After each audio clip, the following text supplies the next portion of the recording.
bersatu di dalam doa. Kiranya kasih karunia Tuhan Yesus Kristus, kasih Allah Bapa, menyertai hati dan pikiranmu dalam Kristus Yesus Tuhan kita. Amin.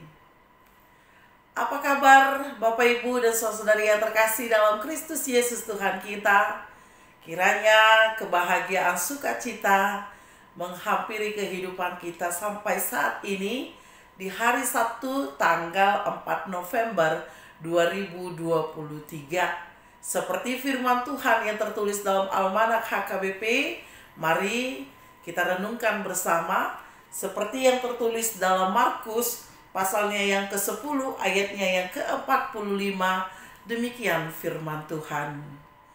Karena anak manusia juga datang bukan untuk dilayani, melainkan untuk melayani dan untuk memberikan nyawanya menjadi tebusan bagi banyak orang.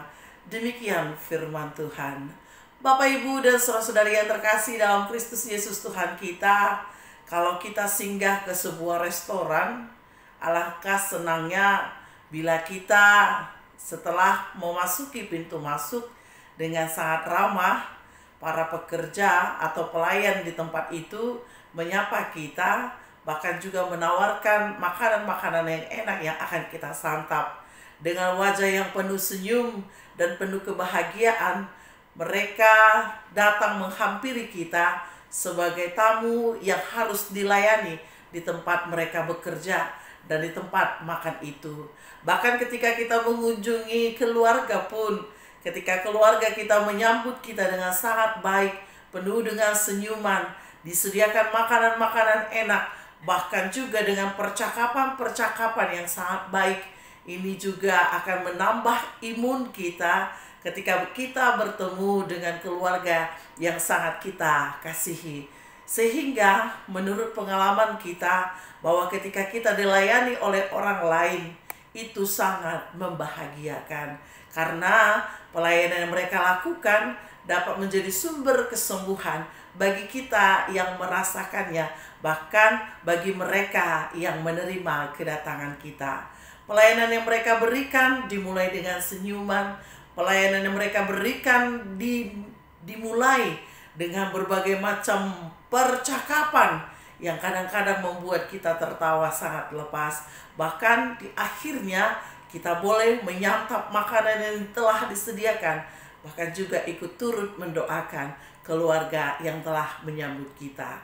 Demikian juga firman Tuhan kita hari ini, Bapak, Ibu, dan saudara yang terkasih, bagaimana Allah melayani kita dengan sungguh-sungguh, dengan terlebih dahulu memberikan nyawanya atas kehidupan kita.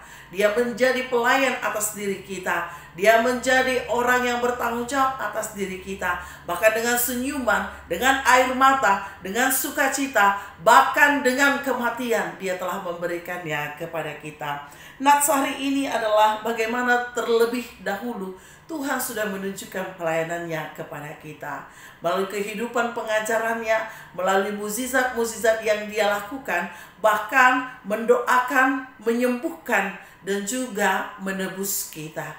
Banyak hal yang telah Tuhan lakukan sebagai bentuk pelayanannya kepada kita, sebagai bentuk bahwa kita pun patut untuk diselamatkan, dan sebagai bentuk bahwa orang-orang berdosa seperti kita pun layak untuk diberikan pelayanan yang sebaik-baiknya.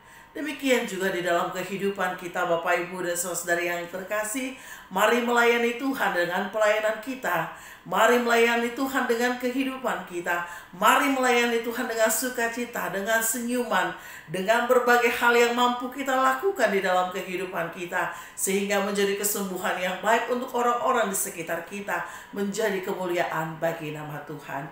Hal sederhana saja, kalau kita bertemu dengan orang yang kita kasihi, bahkan orang yang belum kita pernah jumpai, bahkan orang yang menjauh dari kita, dan kita mulai melakukan jabatan tangan sebagai bentuk dalam pelayanan kita, ini membuktikan bahwa kita mampu melayani satu dengan yang lainnya.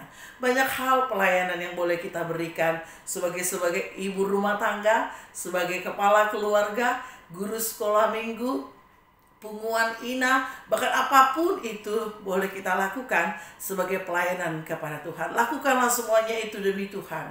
Karena kita lakukan itu semuanya demi Tuhan, semuanya itu akan menjadi sukacita, kekuatan baru di dalam kehidupan kita. Seperti nats hari ini, bahwa anak manusia datang bukan untuk dilayani, melainkan untuk melayani. Sebab siapapun yang percaya kepada Tuhan dan menerima Kristus di dalam kehidupannya, hendaklah dia melayani satu dengan yang lainnya. Tanpa ada perbedaan kasta, tanpa ada perbedaan bahwa saya orang kaya dan orang miskin, tanpa perbedaan apapun yang Tuhan berikan, bahkan yang dunia tawarkan kepada kita. Selagi kita mampu, lakukanlah hal-hal pelayanan terendah, sehingga nama Tuhanlah yang dipuji dan dimuliakan. Bukankah Tuhan sudah terlebih dahulu melayani kita? Hendaklah kita melayani Tuhan di gerejanya, di kehidupan rumah tangga, di aktivitas kita sehari-hari, sehingga kita mendapatkan kekuatan baru sebagai bentuk pelayanan, sebagai bentuk kesembuhan untuk orang-orang yang kita hampiri. Mari Bapak, Ibu, dan Saudara yang terkasih, melayanilah satu dengan yang lainnya di dalam Kristus, sehingga cara hidup kita baik, benar di hadapan Dia dan di hadapan orang-orang di sekitar kita. Amin. Kita berdoa. Terpujilah nama-Mu ya Tuhan untuk segala kasih karunia kepada kami. Melalui firman Tuhan hari ini kami diingatkan kembali untuk melayani Tuhan. Sebab Tuhan telah melayani kami terlebih dahulu di dalam kehidupan kami sehari-hari. Mampukan, kuatkan, dan biarkan kami Tuhan bekerja untuk nama Tuhan. Sehingga hanya pengabdian semata dan berkat yang mengalir secara terus-menerus menghampiri kehidupan kami. Inilah doa kami. Dalam Kristus kami berdoa. Amin.